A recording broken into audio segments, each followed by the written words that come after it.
In the last car class we created, we had the parameter names of the init method match the attribute names. Well, that doesn't have to be the case. That's just done by convention. And it can be a little confusing to see like self.color equals color.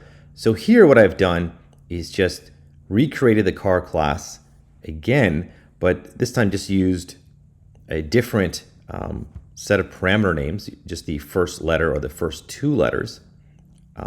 So all I'm trying to say is that these don't have to match the actual attribute names.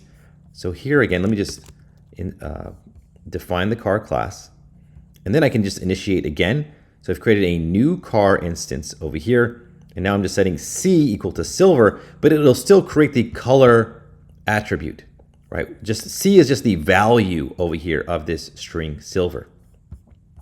Okay, so let me just do this again.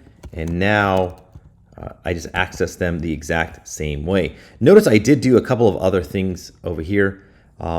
You can call whatever code you want, during this init method. I've actually created a new attribute over here that is just permanently set to 4. So this will only allow you to create cars with 4 wheels. So down here I have wheels, and then I did a little bit of extra work over here to make this all uppercase. The make of the car, it's not MA, remember it is, the parameter name is actually what is attached to self like this, and just uppercase the entire make of the car. Okay, so hopefully that gives you a better idea of how these parameter names interact. They can be whatever they want. You can make them whatever you want, and you can have whatever code you want in here as well during initialization.